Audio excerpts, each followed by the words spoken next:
ये जांच सहकारिता विभाग के लोगों के जरिए अगर सरकार कराना चाहती है तो मैं समझता हूं कि 12 क्या ये 20 वर्षों में भी ये जांच पूरी नहीं हो पाए।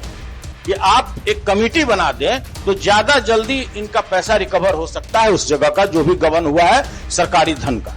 तो हमारा भी मांग है कि आप एक कमेटी बना ही दीजिए।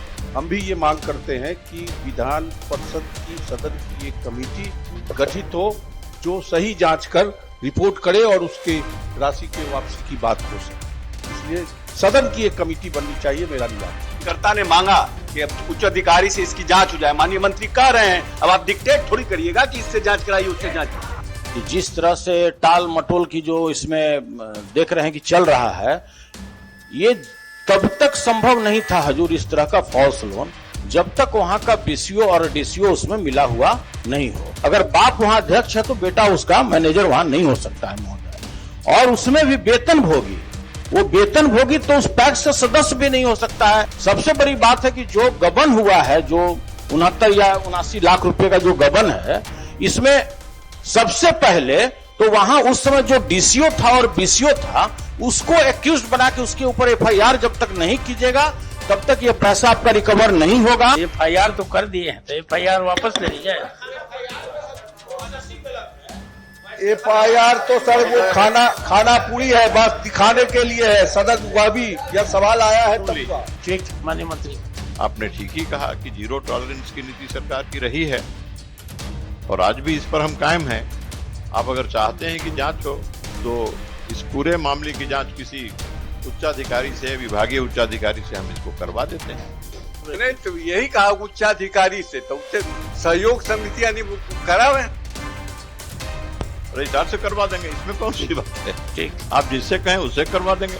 महोदय, मधुबनी जिला अंतर्गत बेनीपट्टी प्रखंड के मोहम्मदपुर पंचायत पैक्स में वर्ष 2009 से 2019 तक फर्जी ऋण वितरण संबंधी परिवादकर्ता श्री पप्पू झा एवं अन्य के द्वारा परिवाद पत्र समर्पित किया गया था, जिसमें उनके द्वारा पंचायत मोहम्मदपुर पैक्स के पूर्व अध्यक्ष श्री कमलेश कुमार झा एवं प्रबंधक आशीष कुमार झा के द्वारा पैक्स किसान के बगैर जानकारी के एवं सहमति के बिना नाजायज हस्ताक्षर व दस्तखत से the Rahika cooperative central bank branch Benipatti जिला मधुबनी के ब्रांच मैनेजर के सहयोग से निकासी कर गबन करने के संबंध में शिकायत की गई थी। उक्त परिवाद पत्र के आलोक में मामले की जांच हेतु निबंधक सहयोग समितियां बिहार पटना के कार्यालय पत्रांक 5615 दिनांक 15/10/2020 एवं पत्रांक 427 दिनांक 25/1/2021 द्वारा प्रमंडलीय संयुक्त निबंधक सहयोग समितियां दरभंगा प्रमंडल दरभंगा को निर्देश दिया गया है।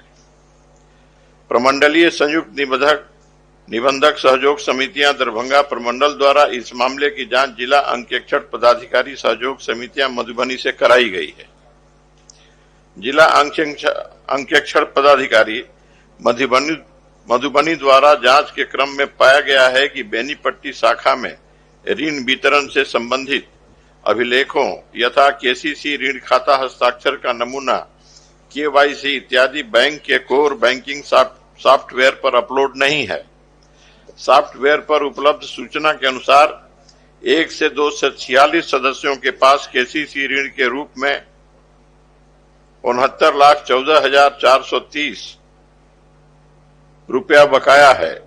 उक्त जांच के आलोक में तत्कालीन शाखा प्रबंधक श्री अजय कुमार मिश्र एवं तत्कालीन कोषपाल श्री नरेंद्र झा के विरुद्ध बेनीपट्टी थाना में प्राथमिकी दर्ज करा दी गई है, जिसका थाना कांड संख्या 50/2021 दिनांक 14/3/2021 है।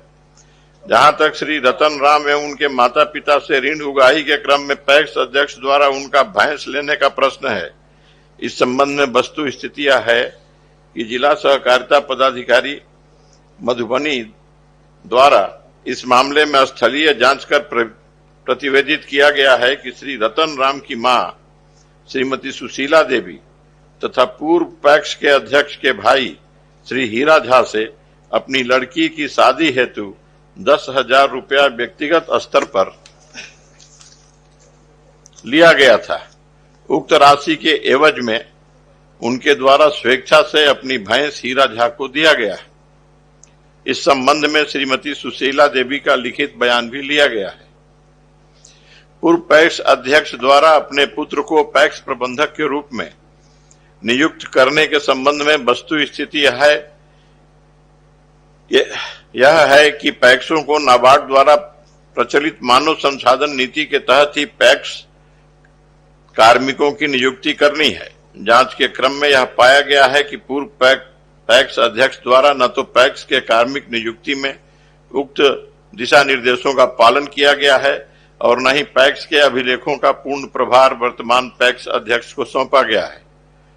उक्त आलोक में पूर्व पैक्स अध्यक्ष श्री कमलेश झा और उनके पुत्र श्री आशीष कुमार झा पैक्स प्रबंधक के विरुद्ध बेनीपट्टी थाना में प्राथमिकी दर्ज की गई है, जिसका थाना कांड संख्या 44/2021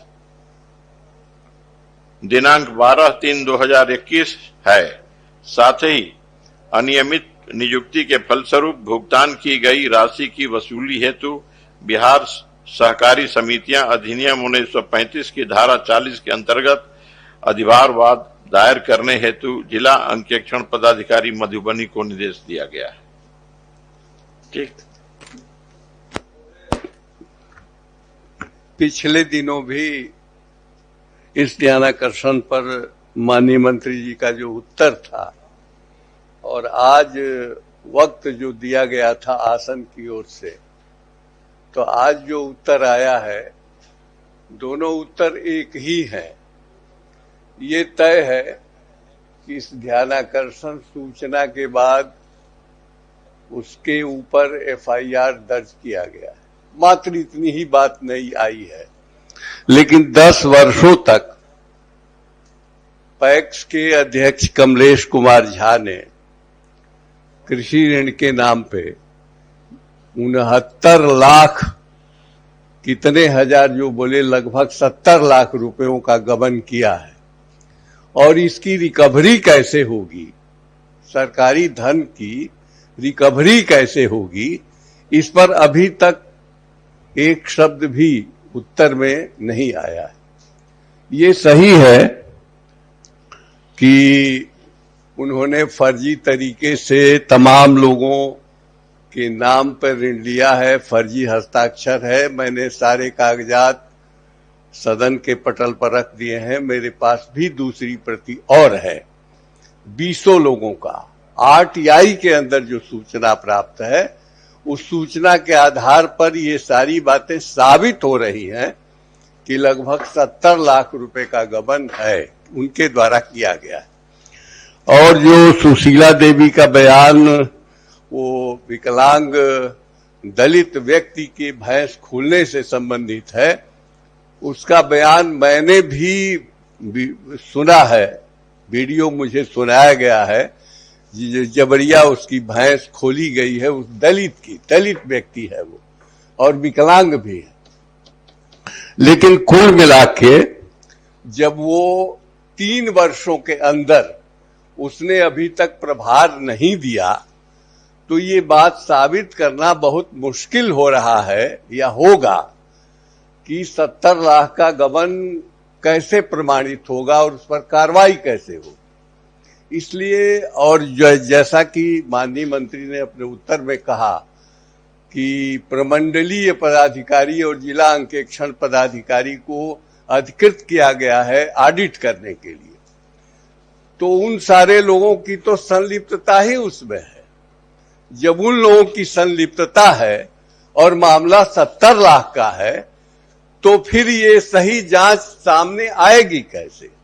सरकार की स्पष्ट नीति है जीरो टॉलरेंस की भ्रष्टाचार पर, और ये प्रथम दृष्टया जो मामला बन रहा है, जिसकी स्वीकारोक्ति सरकार के द्वारा की जा रही है कि 70 लाख के गबन का मामला, तो मामला तो यहां पे आना चाहिए कि सरकारी धन की वापसी कैसे की जाएगी और उसको दंड कैसे दिया जाएगा यथाशीघ्र, ताकि भविष्य में अन्य पैक्सों में इस तरह की कार्रवाई न हो और सहकारिता आंदोलन को धक्का नहीं पहुंचे।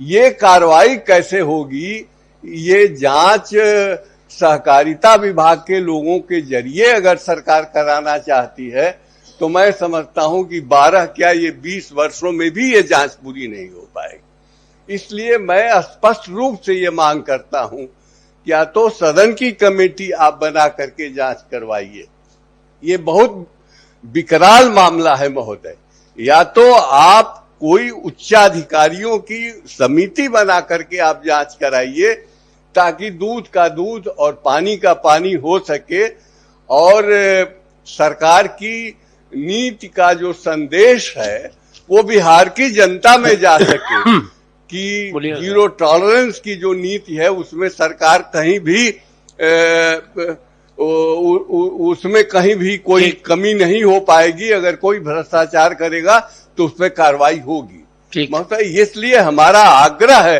कि आप इसको गंभीरता से सुनील महोदय, बिल्कुल जो हमारे वरीय सदस्य हैं इन्होंने बिल्कुल सही कहा है कि जिस तरह से टाल मटोल की जो इसमें देख रहे हैं कि चल रहा है, ये तब तक संभव नहीं था हजूर इस तरह का फॉल्स लोन जब तक वहां का बीसीओ और डीसीओ उसमें मिला हुआ नहीं हो और उसके नॉलेज में होता है। तो आप तो मान लिया कि एक खाना पूरी कर दिए कि फलना के ऊपर एफआईआर करने का कब, जब सदन में यह मामला आया तब हुआ कि माननीय मंत्री महोदय जी बोले कि चलिए ठीक है इस पर एफआईआर किया जाएगा। वो बच के निकल जाएगा हजूर, ये प्रक्रिया ही नहीं है, बिल्कुल यह प्रक्रिया नहीं है। पहला तो यह था हजूर कि जो इसका पैक्स का वो विधि है जो पूरे बिहार में 8463 पैक्स है, सबका एक यूनिवर्सल बना हुआ है इसका, उसमें सर स्पष्ट दिया हुआ है 7(3) में कि कोई भी बाप बेटा, अगर बाप वहां अध्यक्ष है तो बेटा उसका मैनेजर वहां नहीं हो सकता है महोदय, और उसमें भी वेतन भोगी, वो वेतन भोगी तो उस पैक्स से सदस्य भी नहीं हो सकता है। जो बिहार सहकारी अधिनियम जो इनका 1935 है हजूर, उसमें तो ये हो ही नहीं सकता है कि जो वहां से पैसा वेतन उठाता हो और पैक्स का भी मेंबर हो, जैसा इसमें आरोप लगाया गया था। सबसे बड़ी बात है कि जो गबन हुआ है, जो 69 या 79 लाख रुपए का जो गबन है, इसमें सबसे पहले तो वहां उस समय जो डीसीओ था और बीसीओ था उसको एक्यूज्ड बना के उसके ऊपर एफआईआर जब तक नहीं कीजिएगा तब तक यह पैसा आपका रिकवर नहीं होगा। और सहकारिता में भी बिहार जो सहकारिता अधिनियम 1935 है, इसमें क्लियर है कि 35 में जांच होगा, 1935 में जांच होता है महोदय 35 धारा के तहत, और 40 में पैसा रिकवर होता है।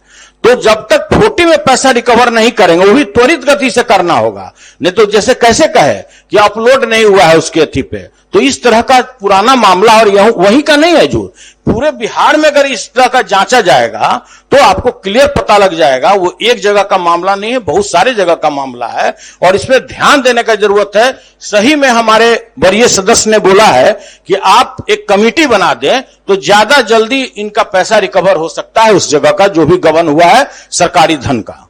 तो हमारा भी मांग है कि आप एक कमेटी बना ही दीजिए। कि गबन का मामला है, पुराना मामला है, बहुत दिनों 12 से लेकर ये 19 तक का मामला है। निश्चित रूप से हम भी ये मांग करते हैं कि विधान परिषद की सदन की एक कमेटी गठित हो जो सही जांच कर रिपोर्ट करे और उसके राशि के वापसी की बात हो सके। इसलिए सदन की एक कमेटी बननी चाहिए, मेरा भी आग्रह। माननीय मंत्री जी, तो एफआईआर तो कर दिए हैं, तो एफआईआर वापस ले लीजिए। एफआईआर तो सर वो खाना पूरी है, बस दिखाने के लिए है, सदन हुआ भी यह सवाल आया है तब हुआ। ठीक, माननीय मंत्री सुन लीजिए।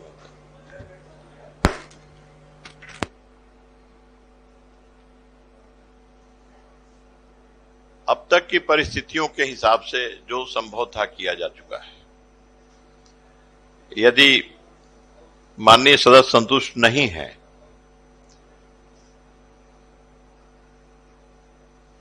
तो आखिर दूसरी बात क्या की जा सकती है? बिना जांच का, बिना ऑडिट का और सारी जानकारियों के अभाव में किसके खिलाफ कैसे कार्रवाई की जा सकती है? इसलिए ऑडिट करवाना भी आवश्यक था।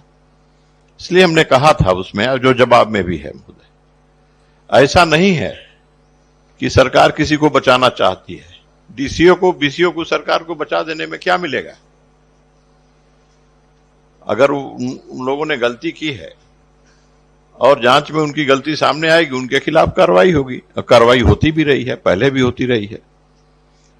आपने ठीक ही कहा कि जीरो टॉलरेंस की नीति सरकार की रही है और आज भी इस पर हम कायम हैं।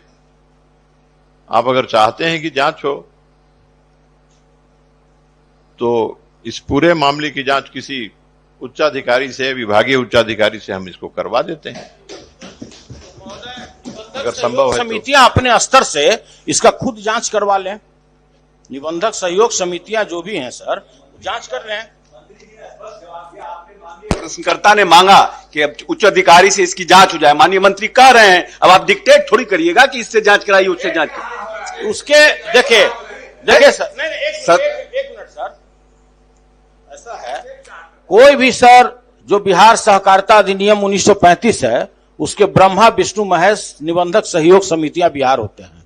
अगर चाहिएगा कि प्रिंसिपल सेक्रेटरी भी अगर उस पर कोई कार्रवाई कर लें तो नहीं कर सकते हैं महोदय। अगर सोसाइटी के ऊपर कार्रवाई करना होगा तो उसका ब्रह्मा विष्णु महेश सहकारी जो निबंधक सहयोग समितियां बिहार होते हैं वही कैपेबल है सर। और जांच भी अगर इस तरह का मामला आ रहा है बाहर तो इसके जांच के लिए भी कैपेबल वही है हजूर। ये भली अलग बात है कि वो भेस्ट कर दिए कि ज्वाइंट रजिस्ट्रार पैक्स का जांच करेगा डीसीओ स्तर पर, ज्वाइंट रजिस्ट्रार स्तर पर, लेकिन बेहतर होगा चूंकि इतना बड़ा ही मामला है और मंत्री महोदय खुद बोल भी रहे हैं कि हम जांच कराने के लिए इच्छुक हैं, तो निबंधक सहयोग समितियां अपने नेतृत्व में करा दें हजूर। नहीं तो यही कहा उच्चाधिकारी से, तो उच्च सहयोग समितियां नहीं करावे, रजिस्ट्रार से करवा देंगे, इसमें कौन सी बात है। ठीक, आप जिससे कहें उससे करवा देंगे, रजिस्ट्रार सर्वसम्मति के